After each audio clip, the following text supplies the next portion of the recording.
हरियाणा में तीसरी बार double engine की सरकार।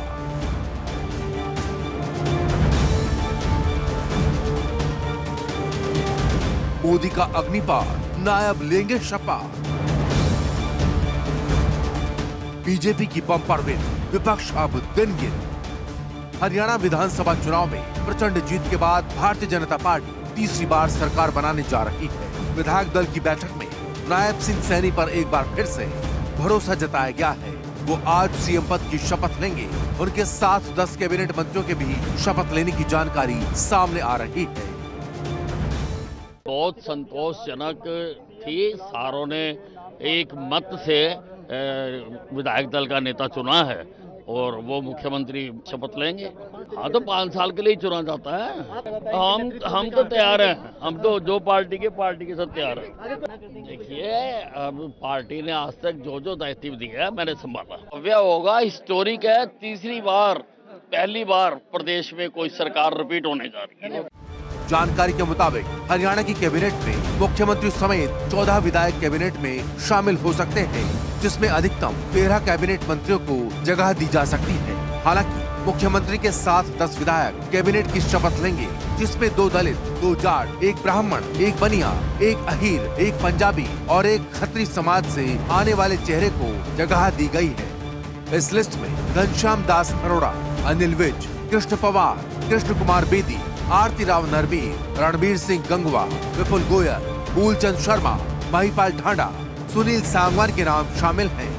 आज पंचकूला में होने वाले हरियाणा मंत्री परिषद के शपथ ग्रहण समारोह में प्रधानमंत्री नरेंद्र मोदी के साथ केंद्रीय गृह मंत्री अमित शाह, रक्षा मंत्री राजनाथ सिंह, सड़क परिवहन मंत्री नितिन गडकरी, प्रदेश के पूर्व मुख्यमंत्री मनोहर लाल जैसे कई केंद्रीय मंत्री मौजूद रहेंगे। निर्दलीय प्रत्याशी चुनकर आई हूँ और मैं बिना किसी शर्त के हरियाणा सरकार को समर्थन दे रही हूँ, क्योंकि हिसार का और हरियाणा का बहुत अच्छा से विकास करवाना है।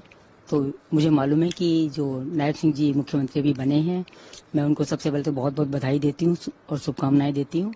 और मुझे मालूम है कि वो पूरा हरियाणा का बहुत अच्छी तरह से विकास करवाएंगे। जी, हम लोग तीनों इकट्ठे जा रहे हैं। हाँ, 3 महीने में उन्होंने जो कार्य किया तो उसको देखते हुए लगता है कि हरियाणा के अंदर बहुत अच्छी तरक्की होगी। और इसी तरक्की को देखते हुए कि हरियाणा के अंदर पूरा विकास हो, जो लोगों को असुविधाएं हैं वो उनको सुविधा मिले, सबको ठीक से, सबका अच्छी तरह से मेरे हिसार का विकास हो और पूरे हरियाणा का विकास हो, तो इसके लिए हम लोग समर्थन दे रहे हैं। इनके अलावा 18 राज्यों के मुख्यमंत्री, 8 राज्यों और 1 केंद्र शासित प्रदेश के उप मुख्यमंत्री शामिल होंगे। नायब सिंह सैनी के शपथ ग्रहण समारोह में भाग लेने के बाद पीएम मोदी एनडीए के नेताओं और प्रतिनिधियों मुख्यमंत्रियों की महत्वपूर्ण बैठक की अध्यक्षता भी करेंगे। ये बैठक दोपहर 3 बजे से शाम 7 बजे तक होटल ललित में आयोजित की जाएगी।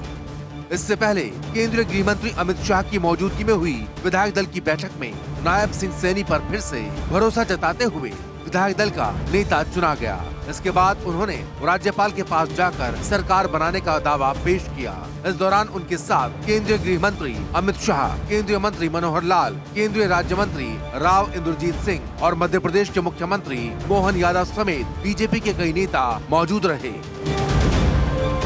हरियाणा में बीजेपी ने तीसरी बार जीत हासिल कर एक खास रिकॉर्ड अपने नाम कर लिया है। अब से पहले हरियाणा में किसी भी पार्टी ने लगातार तीसरी बार चुनाव नहीं जीता था, तो वहीं बीजेपी ने प्रदेश के इतिहास में अब तक की सबसे बेहतरीन परफॉर्मेंस दी है। विधायक दल की मीटिंग है और उसमें हमारे नेता चुने जाएंगे और जो भी हमारे नेता रहेंगे, क्योंकि उनको सभी समर्थन करेंगे और वैसे भी नायब सैनी जी के सारा चुनाव उनके उसमें लड़ा गया, तो मैं ये कहूँगा कि अमित शाह जी ने भी नायब सैनी जी को ही चुनाव में कहा था कि इन्हीं के नेतृत्व में चुनाव लड़ा जाएगा और अगले सीएम भी नायब सैनी जी होंगे, तो सभी इस बात से प्रसन्न भी हैं। देखिए, ये फैसला आला कमान को करना है, जिसे भी बनाएंगे, जो भी जिम्मेवारी देंगे निभाएंगे। ये कहूँगा कि हरियाणा के इतिहास में आज तक सबसे पहला और सबसे इतना बड़ा फंक्शन, यही इतना बड़ा फंक्शन होगा। इससे पहले कभी भी हरियाणा के इतिहास में इतना बड़ा फंक्शन नहीं हुआ। हाँ, नेचुरल है कि हरियाणा में इतनी बड़ी जीत हुई है तो उनको स्टेट्स में भी इसका फायदा मिलेगा।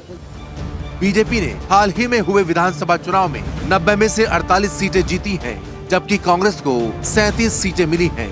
बीजेपी ने 2014 में 47 और 2019 में 40 सीटें जीती थी।